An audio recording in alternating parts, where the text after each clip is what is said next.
You're listening to the CyberWire Network, powered by N2K.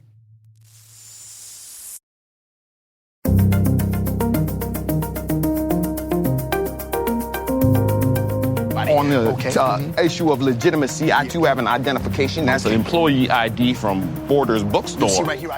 Hello, everyone, and welcome to another special edition of the Hacking Humans podcast, an occasional series we call Hacking Humans Goes to the Movies. I'm Dave Bittner from the CyberWire, and joining me is my Hacking Humans co-host, Joe Carrigan from the Johns Hopkins University Information Security Institute. Hello, Joe. Hi, Dave. On this show, Joe and I look at clips from some of our favorite movies, clips which demonstrate some of the scams and schemes we talk about on the Hacking Humans podcast. And joining us once again this week is my CyberWire colleague, Rick Howard. He is the CyberWire's Chief Security Officer and Chief Analyst. Welcome back, Rick. Hey, guys, I got my giant-sized popcorn and super-sized Pepsi. I'm ready to go. Okay, terrific. Well, we've got some good clips to share this week, so stay tuned. We will be right back after this message from our show sponsor. All right, guys, let's jump into the fun here this week. I must admit, my clip is a little bit of a cheat this week because it's not actually from a movie, but it is so entertaining that I couldn't resist, and I think this will serve our edutainment purposes well here. This clip is from the comedy show Key and Peele. You guys familiar with that show? I love that show. Yeah, it's a good show. Key and Peele is it's an Emmy-winning sketch comedy show. It was on Comedy Central, and of course, it was created by Keegan-Michael Key and Jordan Peele. This clip is about two con artists who are played by Key and Peele, and we find these two con artists crossing paths on the street and trying to outdo each other with their cons and scams. When we meet them, they are in a small city parking lot, and they are both holding empty emergency gas cans. So here's the clip from Key and Peele. As you do, yeah. Excuse me, big man. Excuse me, big man, no, but big man, okay? God bless you, I'll catch you on the upflip. Thank you, big man. Hey, brother. Hey. Can I ask you a question real quick, though, brother, man? Oh, see, that's good, because I was about to ask you a question. Okay, so here's the deal, man. Crazy thing, my car ran out of gas about a mile up the road this way. I just wonder if I get a little bit of money, just get a couple of gallons. Okay, that's crazy, because you know what? My car had also broke down right up the road. Yeah, I got my daughter here. She's 5. Okay. She's sleeping in the car. I got to get back to her real quick. So if you could help me out. I was going to ask you if you could help me. You know what I'm saying? Okay. But let me just give you my wallet out here and show you my ID to let you know that I am straight up legit. It's real. I ain't trying to do nothing to nobody. On the issue of legitimacy, I too have an identification. That's an employee ID from Borders Bookstore. You see right here, I got my Valley's Total Fitness ID right there. It shows you that I stay fit and conscientious and whatnot. You'll also notice that these other IDs I have in my hand have the same name on it, which makes you know that it is indeed me. Okay, right I there, too have multiple IDs, crescendoing in this. Yogurt Lamb Punch card. Crescendoing into, oh my God. My 9th purchase, apparently, and you can't free fake 10-ounce that. yogurt for that. All right, so And you can't fake that. But our family is in a fiduciary crisis right now. Yeah. My wife is languishing in the hospital. She's a construction worker, and what happened is she got struck in the face by a power line, fried her whole head up, burnt both her eyeballs out. She's getting eyeball replacement surgery as we speak. I also have a spousal injury crisis on my midst as well. My wife was in the astronaut program, making her a full-fledged astronaut. Okay. She had gotten moon dust in her lungs, and hell, you don't never want Moon dust. Never good. She's got moon dust in her lungs. Oh my God. or something like that. Yeah, Oh, look, that's one over there. Oh my gosh, what's the chances of it? We should probably check that out. Yeah, let's just right there. Well, here we are. Well, here we are. Okay. ATM machines that I did not know previously were here. All right, 2 of them. I'll tell you what you should do, though, man. You give me the 20, okay? I'll give you the 3 that's on my person. Yeah. Then I will give you the 17 after. Then you give me that 17. I'll cut you a check for 100 just to cover that. You give me the change in cash. Okay, I feel that. Why am I playing? I'm just gonna give you my ATM card so you know I'm legit. Of course. I'm gonna give you my ATM card so we both have something of value from the other person. All right. And your code is? It is 1, 2, 3, 4. And yours, sir? 1, 2, 3, 5. I thank you. Those are my 2 favorite. Yes, good pins.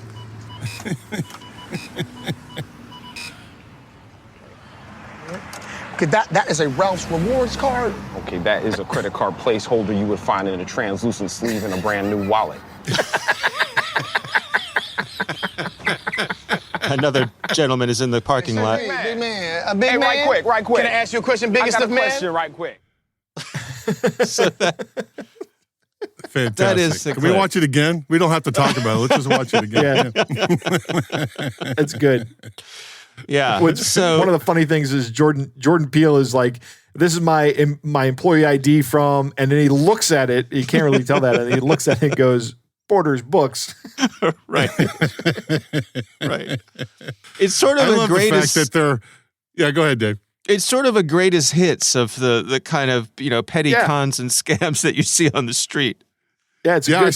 I saw a couple of them on previous shows we've done here, right? So Yeah. they kind of went through the whole gamut there. Right. The quick change. They had the quick change in there. You give me $3, I'll give you 17. You pay me back. Yeah.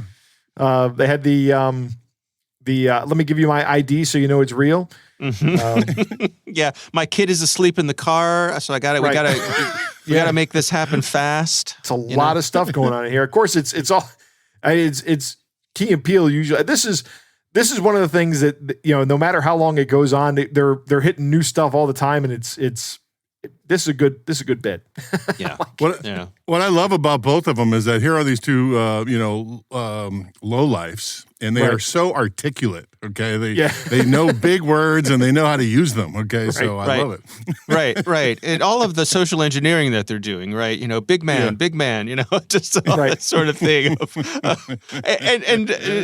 It's just great fun. And then they're both. They just keep going with each other, right? Yeah. Right. So, and good here's stuff. the ATM that I didn't know was here just before, So I love it. Yeah, absolutely. All right. Great fun for sure. We'll have a clip to that YouTube clip in the show notes, of course. Rick, let's go to your clip this week. You're up. What do you got for us? My clip this week is from one of my favorite hacker movies of all time, the 1992 movie Sneakers, written by the guys that wrote my other all-time favorite hacker movie, War Games, Lawrence Lasker and Walter Parks. It stars Robert Redford, probably best known to our audience for Avengers Endgame and Captain America Winter Soldier, and River Phoenix, probably best known to our audience for Indiana Jones and the Last Crusade. He played the young Indiana Jones. But the movie is loaded with star power, Academy Award winners and nominees, Mary McDonnell, James Earl Jones, Dan Aykroyd, Sidney Poitier, and David Strathairn. And the plot centers around two college friends later in life who square off trying to obtain the movie's MacGuffin, an electronic device that can decrypt any electronic communications. In the movie, Redford runs a penetration testing company, and in this scene, he and his partner, River Phoenix, have to get past the security of his college buddy's company, the Coolidge Institute. There is a human guard, and there is an electronic lock that the guard protects. The scene starts with River Phoenix dressed as a delivery boy in overalls and a hat, standing next to a pile of boxes containing 36 containers of liquid Drano. And he is already in a heated debate with the guard about whether or not Phoenix has the clearance to go behind the locked door. That's when Redford walks up to the counter, dressed like a busy businessman, and you can tell by his demeanor that he's agitated and late and impatient. And he demands the attention of the guard and asks him if his wife had already dropped off a cake for the party upstairs. You then hear a car horn from off camera, and Redford says to nobody in particular, that's probably her, and he leaves the scene. I'm sorry, they didn't have anything on record. Hold on a second. I got Did my wife drop a right- cake off for me? What cake? There's no cake back Surprise there. party from ours on the second floor. She was supposed to drop a cake off. I don't know anything about it. There she is, late as Okay, usual. well, Meanwhile, Phoenix ratchets up the tension in his debate with the guard. And then in the background, Redford walks past the guard and Phoenix right up to the locked door carrying a big pink box, presumably the cake, and a mass of balloons and asks the guard to buzz him in. Phoenix keeps raising the stakes of the argument with the guard, and the guard keeps telling Redford to wait a second. And finally, Redford yells at the guard to push the buzzer, which he does. it states right here very clearly that I am to deliver 36 boxes of liquid Drano to this here address. I don't care what that If you says. have a You're not problem on the with list. that, You just can't say get in. so. I do have a problem with it. You can't get in. Understood. I might lose my job. Well, it's not my problem, kid. Now Okay, beat it, I all right? realize there's no I special can't reach interest my here. I can't reach my card. Could you buzz this all for this me? stuff right Could here. you buzz it? I can't reach my card. This would Wait 1 minute. ruin Buzzer, okay? We're late for the party on the second floor. Excuse me. Push the goddamn buzzer, will you? Thanks. And that, ladies and gentlemen, is how two A-listers scam a guard to get into a locked door. I love that clip. I would be remiss if we didn't take a moment, and we're recording this a week after the late great actor Sidney Poitier died, right? And I don't know if you've ever watched any of his stuff, but he got an Academy Award for a movie called Lilies of the Field in 1963.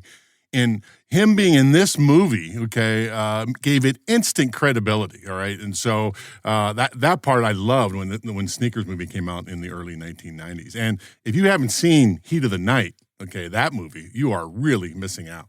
Yeah. So what'd you guys think? It is a case study in ratcheting up stress on somebody. And, it's got a bunch of different elements. It's got the I got my hands full, can you help me out part, right? We've talked about this before in Hacking Humans. It's a way to get into a place. You may even have a fake or a counterfeit badge that looks like a real badge, and so hope that somebody else will scan it for you. The way you handle this in the real world is you offer to hold the cake for the person, right? I'll hold the cake while you badge in. That's what you do.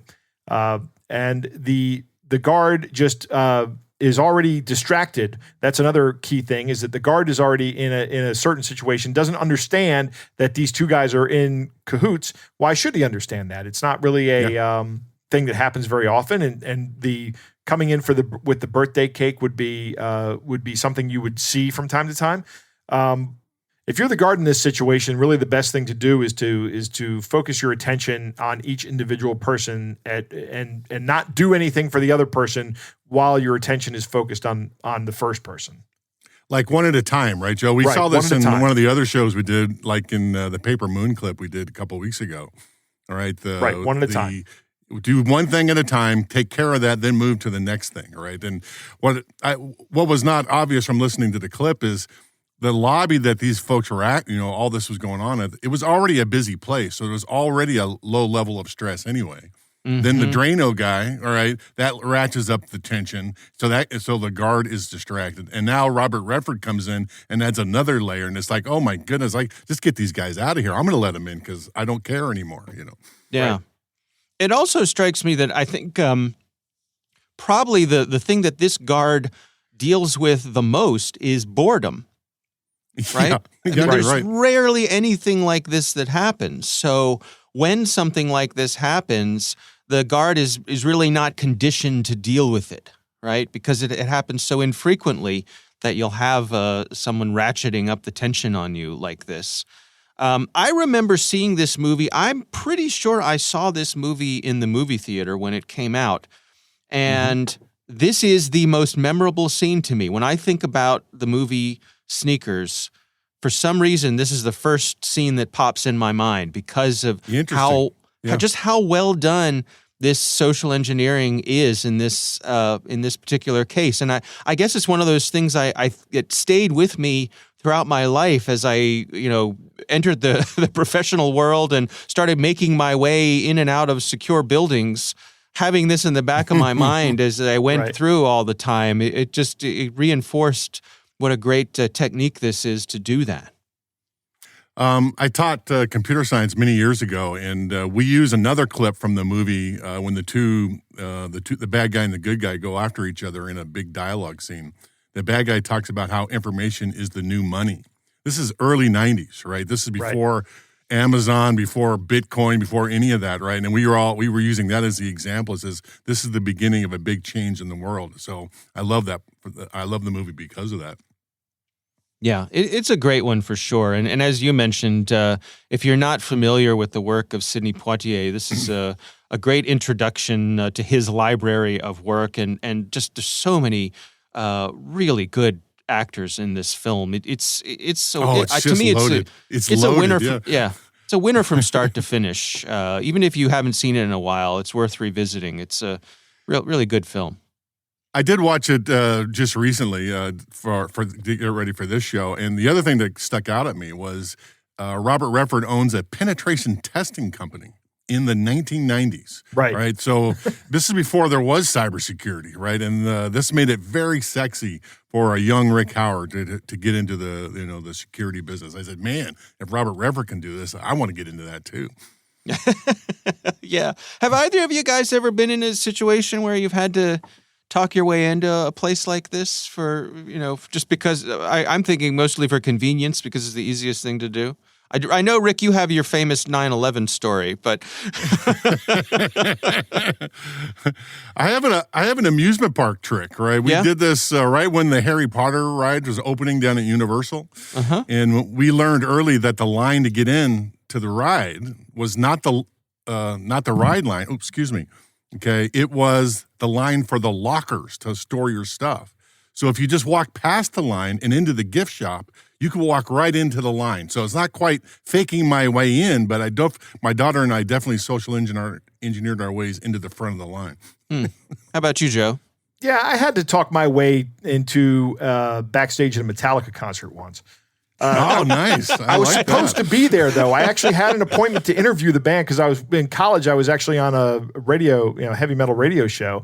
And I had an appointment to interview Jason Newsted, who was the bass player at the time. And when I got there, I'm like, I'm Joe Carrigan. I'm here to interview Jason Newsted. And they said, you're not on the list. And I was like, we're going to make this happen. And I don't remember exactly how I got in. I just said, listen, I'm from this radio station up in Western Maryland, and we have an appointment to interview Jason, and we brought the recording equipment. Here's my co-host. We're both here, and sure enough, we got in, and we got to sit down. Did you have a Barnes & Noble ID card? That's what I want to know. Employment card. No, I didn't. Frequent bagel buyer card. The record companies were treated college radio like garbage, of course, because they, first off, they treat a lot of radio like garbage, or at least they did. I don't know how it is now when you have these massive radio companies. You don't have independent radio companies anymore. But that wasn't the only time that happened to me. I would drive from Western Maryland down to the Washington, D.C. area, which was like a 3-hour trip. And it eventually I got to the point where I just stopped doing it. They say, hey, you want to go to the concert? I'm like, no, I don't want to wait outside while the guy at the gate tells me I can't get in. I don't want to do that. No. Right. Now, I have done this before, but actually in my family, the master at this is my wife. My wife is very good at it too. She has a knack. I have witnessed her on more than one occasion talk her way into Disney World. Really? Wow. Yeah. That's impressive. Yeah. She just, now to her advantage, she did a Disney college program when she, back in the day. So she knows a lot of the lingo, but I've seen her with both customer service people and the people at the gate just, kind of do a Jedi mind trick on them, and they just let her in. How long? She's my new best friend. How long does it take her to do this? Is it something she walks up, she says a secret code word to them, and they let her in, or does she have to spend 2 or 3 minutes talking to them? A couple minutes. She has a story. I mean, she knows what she's doing. She establishes rapport. She drops a few words that only people on the inside would likely know, and explains what's going on and why they should let her in. And do they bring? Did she bring a River Phoenix-like character with 36 cases of? That's Drano? me, right? I'm the jerk at the other turnstile who's saying, "Hey, come on, you're stopping up the line here. I paid good money to get in this park. Come on, hey, that's my job." So my kids are right behind me and they're crying. They want to go in. Yeah, absolutely. We got to see Mickey Mouse, and we got to do it by noon. Right. All right. Well, gents, good show this week. Fun clips. And, of course, for our listeners, we would love to hear from you. If you can think of some great clips from movies that you'd like us to review here on our Hacking Humans Goes to the Movies show, send it to us. You can email us at hackinghumans@thecyberwire.com.